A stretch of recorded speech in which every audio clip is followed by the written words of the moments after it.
Good morning all of you. Topic है हमारा मुहावरे और लोकोक्तियाँ। ये दोनों टॉपिक्स हमने आज करने हैं। मुहावरे और लोकोक्तियाँ हम पीटी 1 में और पीटी 2 में भी कर चुके हैं। तो आज सबसे पहले हम ये देखें कि मुहावरे क्या होते हैं जो अपने अर्थ को छोड़कर हमें कोई विशेष अर्थ देते हैं, उसे हम मुहावरा कहते हैं। जैसे अगर हम सिंपल सा एक मुहावरा लें, आँखों में धूल झोंकना, तो आँखों में धूल झोंकना का मतलब ऐसा नहीं होता है कि हमने कोई धूल ली और आंखों में झोंक दी और चले गए। इसका ये मतलब नहीं होता है। इसका मतलब होता है कि किसी को धोखा देना। तो जब कोई वाक्यांश अपने अर्थ को छोड़कर हमें कोई विशेष अर्थ देता है तो उसे हम मुहावरा कहते हैं। अब हम देखते हैं कि मुहावरे में कौन कौन सी विशेषताएं होती हैं। मुहावरे का प्रयोग वाक्यांश के रूप में होता है, स्वतंत्र वाक्य के रूप में नहीं होता। एक वाक्य का अंश होता है, वो कंप्लीट वाक्य नहीं होता। जब तक कि हमारे पास और शब्द नहीं होंगे, उस मुहावरे का कोई फायदा नहीं होगा। वो सिर्फ वाक्य में प्रयोग करते हैं और बाकी जब वाक्य के अंदर ही हम उस मुहावरे को प्रयोग में ला सकते हैं, उसके बीच में कहीं उसको हमें रखना पड़ता है। मुहावरे का शब्दार्थ ना लिखकर उसका सांकेतिक या लाक्षणिक अर्थ लिखा जाता है। उसका कोई सिंपल जो उस शब्द का अर्थ होता है उस मुहावरे का, हम वो नहीं लिखते हैं, बल्कि वो लिखते हैं जो उसका कोई विशेष अर्थ दिया जाता है। जैसे हमने अभी मुहावरा जो डिस्कस किया था कि आंखों में धूल झोंकने का मतलब है कि अगर हम इसका अर्थ लिखते हैं कि आंखों में मिट्टी डालना, ये नहीं लिखना हमने। हमने क्या लिखना है, इसका लाक्षणिक अर्थ लिखना है, धोखा देना, ये इसका अर्थ होता है। मुहावरे का मूल रूप नहीं बदलता, प्रसंग के अनुसार इसके अपने अर्थ होते हैं। मुहावरों में जब भी हम कोई मुहावरा प्रयोग करते हैं तो हम किसी मुहावरे का पर्यायवाची शब्द नहीं लिखते, हम सिर्फ वही शब्द लिखना पड़ता है जो उस मुहावरे में प्रयुक्त में लाया जाता है। और इसकी क्रियाएं लिंग, वचन, कारक आदि के अनुसार बदल जाती है। घोड़े बेचकर सो गई, घोड़े बेचकर सो गया, लिंग के अनुसार जो मुहावरा है उसके लिंग में परिवर्तन हो गया। अब ये 31 से लेके 45 तक मुहावरे हमने पीटी 3 में करने हैं, तो टोटल पीटी 3 के मुहावरे हो जाएंगे 45 तक, 1 to 45, क्योंकि ग्रामर टॉपिक्स सभी टॉपिक सारे जितने भी ग्रामर टॉपिक्स हैं वो हम इंक्लूड करेंगे पीटी 3 में। तो 31 है पेट में चूहे कूदना। पेट में चूहे कूदना, जब हमें बहुत ज्यादा भूख लगती है तो हम इस मुहावरे को प्रयोग में लाते हैं। सुबह से मैंने कुछ भी नहीं खाया है और अब दोपहर हो गई है, अब तो मेरे पेट में चूहे कूद रहे हैं। जमीन पर पैर ना रखना, बहुत ज्यादा घमंड करना। जमीन पर पैर हम सभी रखते हैं, जमीन ना हो तो हम गिर जाएं, हम कहाँ पैर रखेंगे। लेकिन इसका क्या मतलब होता है कि जब कोई व्यक्ति बहुत घमंड करता है तो उसके पांव जमीन पर नहीं होते, तब हम इस मुहावरे को प्रयोग में लाते हैं कि वो व्यक्ति बहुत ज्यादा घमंडी हो गया है। जैसे जब से शिवानी इंजीनियर बनी है तब से उसके पैर जमीन पर ही नहीं पड़ रहे हैं। घोड़े बेचकर सोना, बेफिक्री की नींद सोना, निश्चिंत हो जाना। निश्चिंत हो जाना, जब हमें किसी बात की कोई फिक्र नहीं है। परीक्षा समाप्त होने के बाद रानी घोड़े बेचकर सो रही है, कि जब हमें उसको चिंता किसी बात की नहीं है कि अब मैंने पढ़ना है, अब वो क्या कर रही है, घोड़े बेचकर सो रही है। काया पलट जाना, बहुत ज्यादा परिवर्तन होना। किसी भी चीज में ये परिवर्तन हो सकता है, किसी के बिहेवियर में हो सकता है, किसी स्थान किसी कोई जगह हो सकती है, उसमें भी ये परिवर्तन हो सकता है। रामलाल की 1 करोड़ की लॉटरी निकलने से उसकी काया ही पलट गई है। जब से विवेक विदेश से आया है उसकी काया ही पलट गई है, विदेश गया, वहां जाके उसमें बहुत ज्यादा परिवर्तन आ गया। टेढ़ी खीर, बहुत कठिन काम, जब कोई काम बहुत कठिन होता है तब उसके स्थान पर कौन सा मुहावरा प्रयोग में ला सकते हैं, टेढ़ी खीर। बरसात के मौसम में इतनी सीधी पहाड़ी की चोटी पर पहुंचना मेरे लिए टेढ़ी खीर है। मेरे लिए क्या, सबके लिए टेढ़ी खीर होती है। मुश्किल काम हो जाता है, जब बारिश आ रही है तो किसी पहाड़ पर चढ़ना टेढ़ी खीर होती है। किसी यूनिवर्सिटी में अव्वल आना भी टेढ़ी खीर है, उसके लिए मेहनत तो करनी ही पड़ती है, तो वो टेढ़ी खीर है। ढोल की पोल, ढोल की पोल बाहरी दिखावा, ढोल जब होता है उसके अंदर कुछ नहीं होता, खाली होता है अंदर से, लेकिन बाहर से वो बहुत बजता है। तो ये सिर्फ जो बाहरी रूप से जो बाहर दिखावा करते हैं जो व्यक्ति, उनके लिए ये मुहावरा प्रयोग में लाते हैं। चंद्रदेव की अमीरी तो ढोल का पोल है, एक दिन खुल जाएगी। अब क्यों ढोल का पोल है? क्योंकि जो कुछ भी, अगर वो अमीर है तो वो अमीर कैसे हुआ है? या तो उसने लोगों से पैसे उधार लिए हैं, या उसने लोन लिया है, उसका अपना कुछ नहीं है उस अमीरी में, वो सिर्फ एक पोल है, ढोल का पोल ही है, जो एक ना एक दिन लोगों के सामने जरूर आएगा। बाल भी बांका ना होना, कुछ भी ना बिगड़ना। जब किसी व्यक्ति का कुछ भी नहीं बिगड़ता, कोई ऐसी दुर्घटना हो जाती है, या कोई व्यक्ति मुसीबतों से जो घबराता नहीं है, उसके लिए भी हम ये मुहावरा प्रयोग में ला सकते हैं कि हमारे अंदर धैर्य और साहस है तो कोई हमारा बाल भी बांका नहीं कर सकता। किसी की अंदर अगर धैर्य है, हिम्मत है, तो बड़े से बड़ा दुख भी उसको नहीं तोड़ सकता। और बाल भी बांका ना होना, दुर्घटना में किसी की कोई दुर्घटना हो गई है, तो उस दुर्घटना में स्कूटर से गिरने पर भी रमेश का बाल भी बांका नहीं हुआ। घी के दीपक जलाना, बहुत ही ऐसा मुहावरा है जो हम 4th क्लास से करते आ रहे हैं। घी के दीपक जलाना, खुशी मनाना। 10वीं कक्षा में अच्छे अंक प्राप्त करने का समाचार सुनकर शिवानी ने घर में घी के दीपक जलाए। घी के दिए जलाकर हम अपनी खुशी को व्यक्त करते हैं। मन मोह लेना, मन मोह लेना, कोई बहुत अच्छी चीज है जो अपनी ओर हमें आकर्षित कर रही है, तो वो हमारा मन मोह लेती है। किसी का बिहेवियर भी हो सकता है कि किसी का बिहेवियर, व्यवहार बहुत अच्छा है, और उस अच्छे व्यवहार के कारण वह सबको अपनी ओर मन, वो हमारा मन मोह लेती है। हम कोई चीज बाजार में देखते हैं जो देखने में बहुत सुंदर होती है, अट्रैक्टिव होती है, तो वो हमारा मन मोह लेती है। किसी कोई कपड़ा ले सकते हैं, कोई शो पीस ले सकते हैं, कोई भी चीज ऐसी।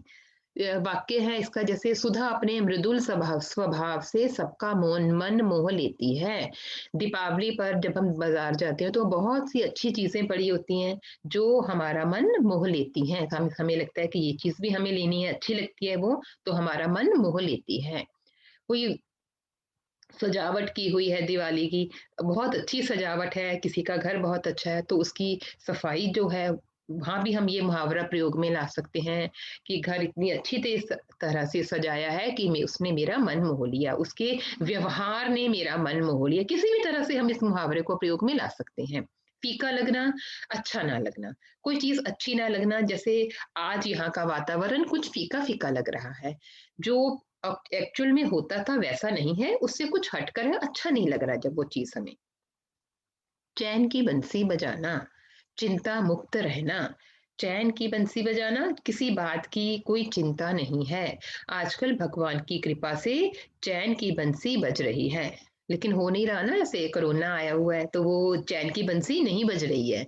लेकिन चैन की बंसी बजाने का मतलब ये है कि जब सब कुछ बिल्कुल अच्छी तरह से चल रहा है, किसी बात की कोई चिंता नहीं है, तो इस समय तो चैन की बंसी, किसी का एग्जाम्पल भी हम यहाँ पे दे सकते हैं कि उसके पास माता पिता ने अपने बच्चों को उनके पैरों पर खड़ा कर दिया है, अब वो खुद बच्चे भी कमा रहे हैं और माता पिता जी है वो चैन की बंसी बजा रहे हैं।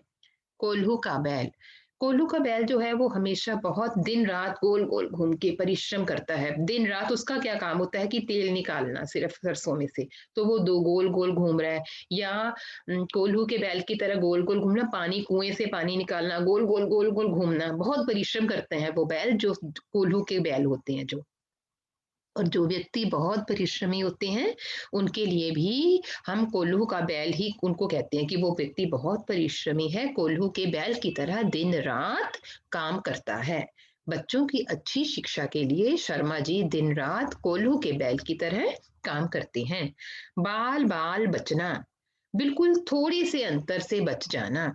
बहुत जब कोई दुर्घटना हो तो बिल्कुल जैसे जो गाड़ी है मेरे पास से गुजर गई और मैं बाल बाल बच गई। बस टकराने से स्कूटर पर सवार व्यक्ति बाल बाल बच गया। थाली का बैंगन, थाली में बैंगन रखे वो टिकता नहीं है, कभी इधर जाता है कभी उधर जाता है। तो जो व्यक्ति अस्थिर विचारधारा वाले होते हैं उनको हम थाली का बैंगन कहते हैं।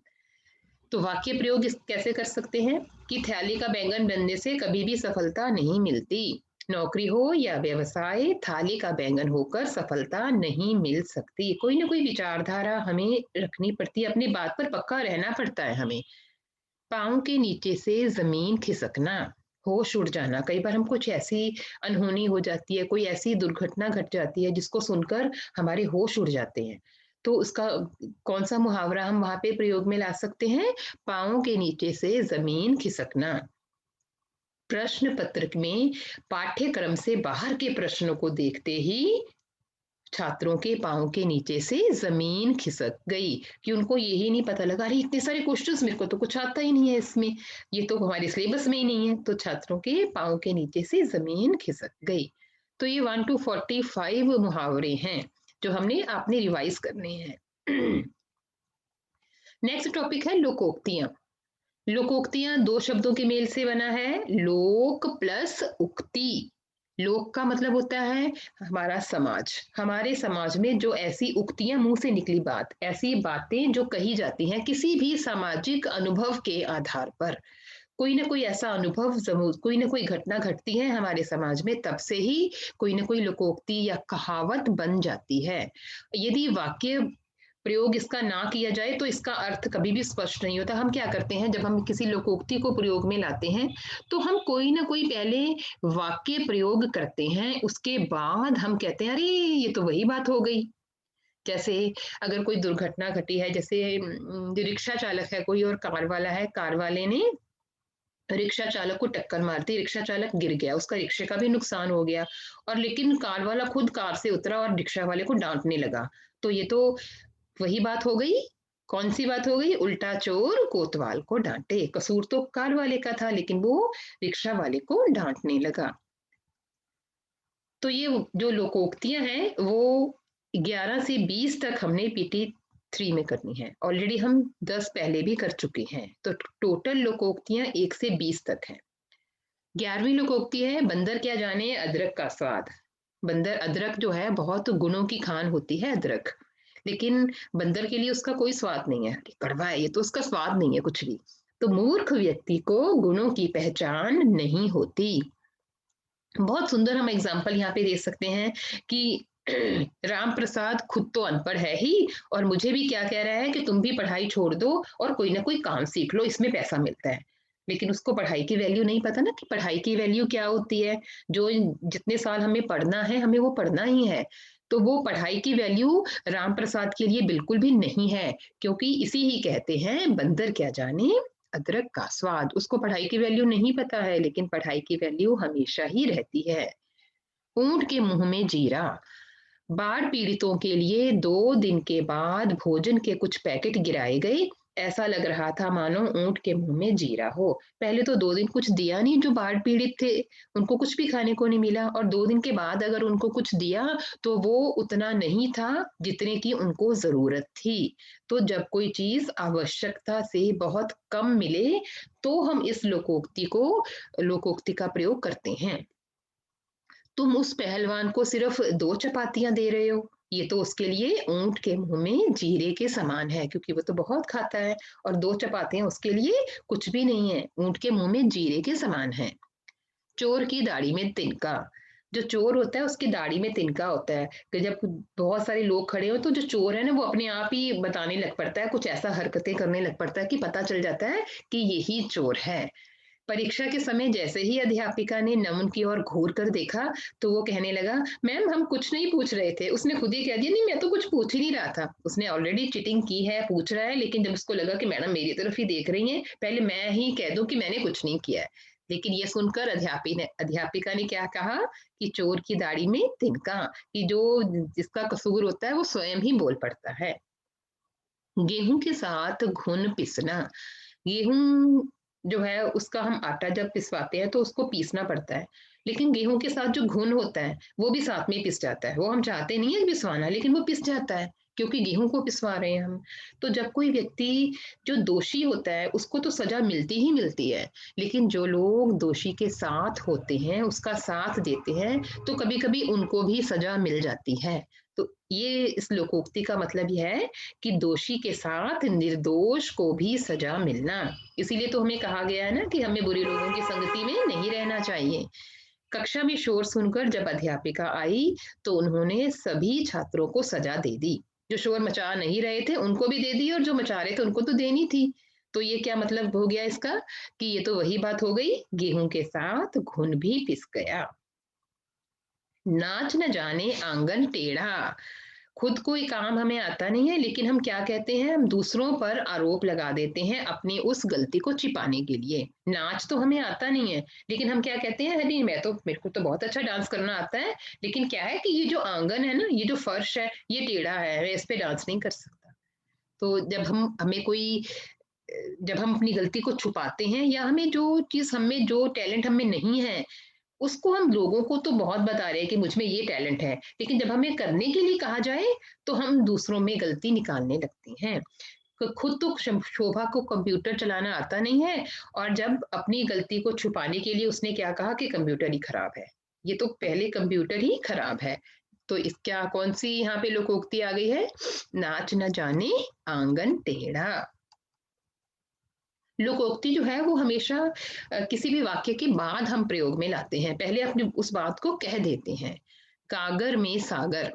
गागर छोटी सी होती है जिसमें पानी भरा जाता है, उसमें सागर का पानी नहीं समा सकता, लेकिन कुछ व्यक्ति ऐसे होते हैं जो गागर में भी सागर भर देते हैं, उनकी बातें ऐसी होती हैं। तो जब कोई व्यक्ति थोड़ी बातों में, थोड़े शब्दों में बहुत ऐसे भाव हमारे सामने प्रस्तुत करता है जो बहुत ही आसानी से हमें समझ आ जाते हैं, तो ये जो लोकोक्ति है हम प्रयोग में लाते हैं।